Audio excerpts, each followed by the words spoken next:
Oldham County High School today is just a school, nothing special. However, this very school building has seen many years of students and history we've made over the years. But where did it all start? Where are we today? And what does the future have to offer? It all started as a small two-room schoolhouse in Centerfield, 1903. Later in the 1920s, a second high school opened near the former Crestwood Elementary School on Kentucky 22. Then in 1953, the two schools merged into one in the current building in the central part of Buckner. L'Histoire, that means the story in French, written across Oldham County High School yearbooks since 1953, and every now and then we'll put it back on the yearbook. In the beginning part of the yearbook, there would be a large picture of the school taking up 2 pages. Then they had a paragraph talking about the year and the memories made.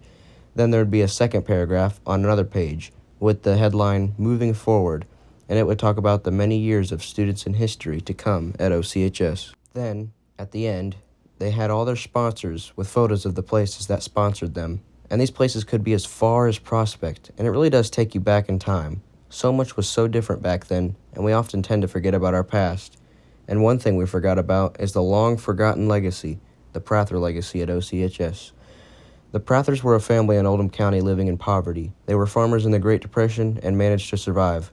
But when the school opened up in 1953, the father, Charles Prather, or just Charlie, went to work there as a janitor. And back then, the janitor wasn't just someone who cleaned the inside the school. This man and another man, John Fallbush, man on the left, cleaned, maintained, and fixed the school and school grounds. They would come in as early as when the front doors first opened up in the morning and stay as late until the last baseball game, softball, football, and more had ended. This job came with a house near the high school, and the mother worked as a cook there. Her name was Ethel Prather, the woman second furthest from the camera. Today, the only remnant of the Prather legacy remains on a sign in the softball field, naming it the Charlie Prather Field. Some cool, interesting things I found, and on the school, are these little metal bits up here on the brick in this picture. I know it may be hard to see in the picture, but if you were to go up to it yourself, then you would see them. This is where the old sign would have been that read Oldham County High School. Also, many of the doors are original and still intact. The only one still intact on the original part of the school is on the inside now, but would have been an external main entrance door in 1953. Other doors that are original are on the 1960 part of the building, and some still have their original brass handles. Some of these glass pieces you see are still here above many of the doors on the building, but some have been boarded up, likely because they were too expensive to make custom glass for after breaking, so they just bricked it up. The majority of the windows are still original and have never been replaced. These weird metal contraptions you see here would have been used to open and close the gym's windows. There were also many of the original hand crank systems still used to raise and lower the basketball goals. The front of the gym has this strange outline with cinder block in the middle. This outline actually used to be where the stage was until it was walled off. Many of the doors on the inside are likely original, with the same handles on them that would have been there when they were new. Charlie Prather at one point would have likely used these regularly when he worked here back in the 50s and 60s, putting the key in, locking it or unlocking it, and then going in to clean, do maintenance, or fix things regularly behind the scenes every single day without anybody ever noticing. A truly long-forgotten legacy. The flagpole out front has been there since 1955, and a flag was not hung on it until 1956. This means that the 48-starred flag would have flown from it at one point until 1959, when Hawaii and Alaska became states. But actually the flag change didn't happen until 1960, because you're supposed to wait until the 4th of July to change it, and the flagpole still stands today with some rust. You can see the slight dividing line between the 1953 part and the 1960 part. The same bushes that go around the side of the school are the same ones that have been there since 1953, or at least they are one of the many younger generations of these bushes. The same chimney you see here does go to a real fireplace just behind the doors of the gym, and it has never been boarded up. This white cinder block you see going around the outside of the gym is where there once would have been frosted glass. The gym is named the David L. Weedman Gymnasium after the former teacher, coach, counselor, and principal retired on January 12, 2007. There's also a long row of these little wooden plaques of our school and South Oldham High School back in the early 1990s showing the band. This room at one point would have likely been a science room because of the beakers still with some fluid in them. Also because of the large industrial fan, I'm assuming they were dealing with some things that weren't good to breathe in. And also because it's near an exit, like how most science rooms are in schools. This is probably one of the more untouched original hallways since it has never had any of those renovations.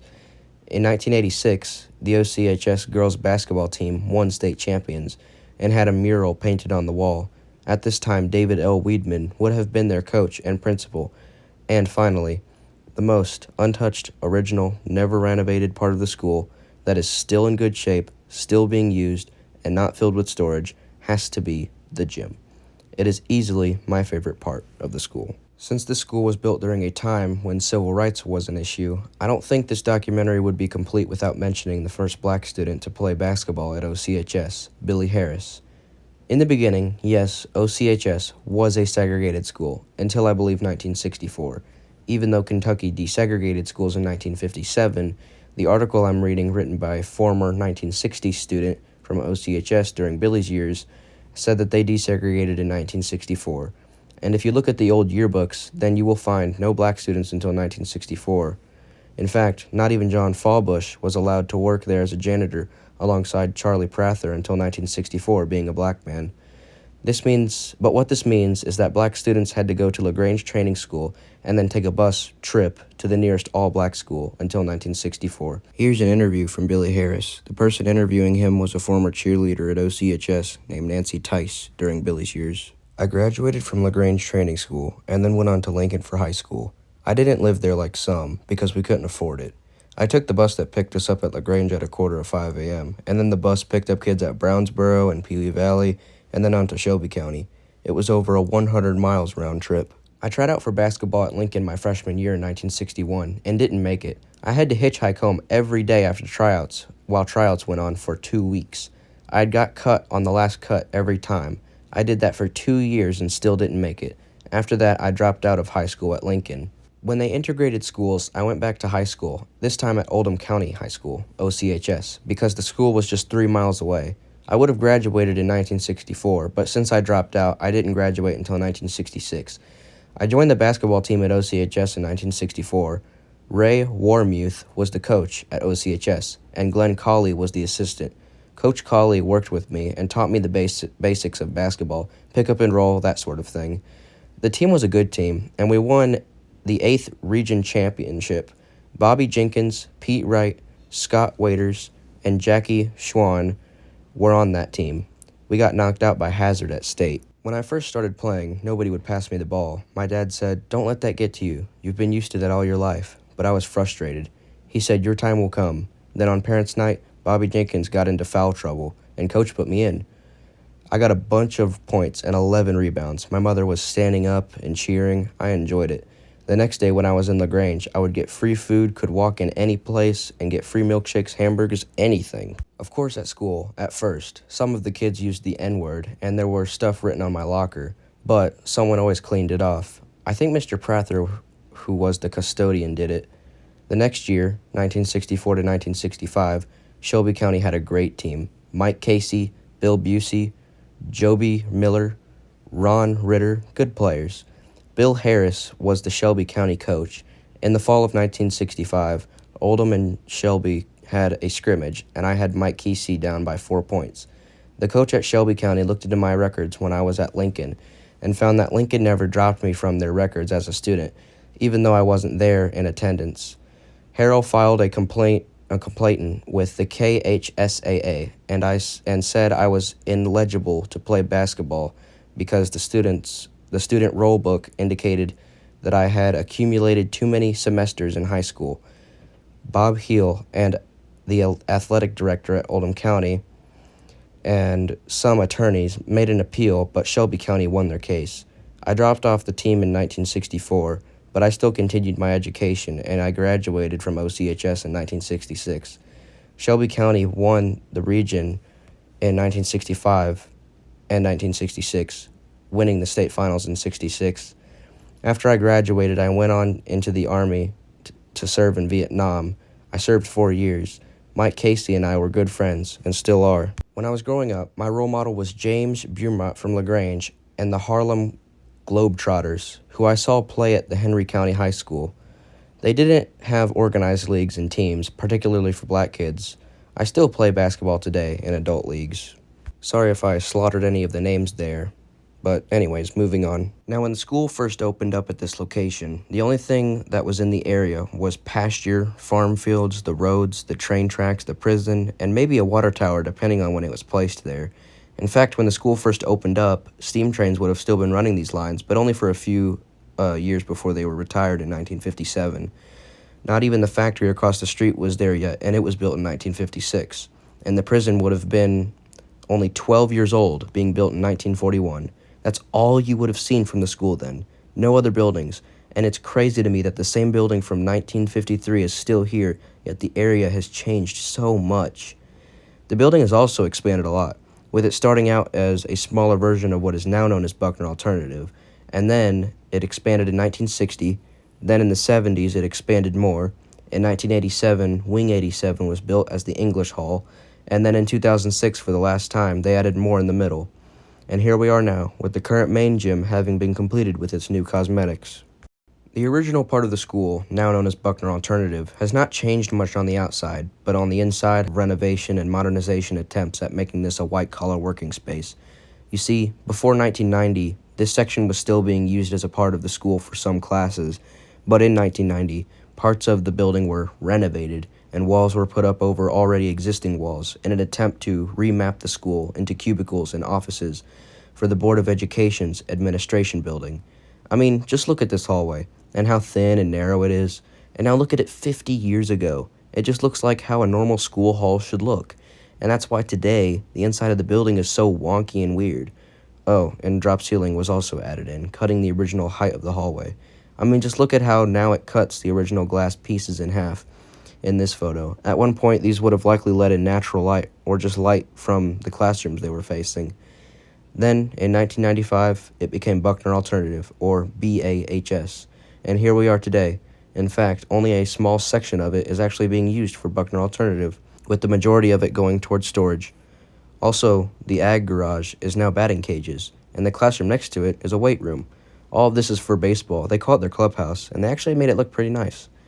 Since 1995, not much has changed except for the walls getting painted to fit the Buckner Alternative High School theme, which you do got to admit they did do a bang-up job.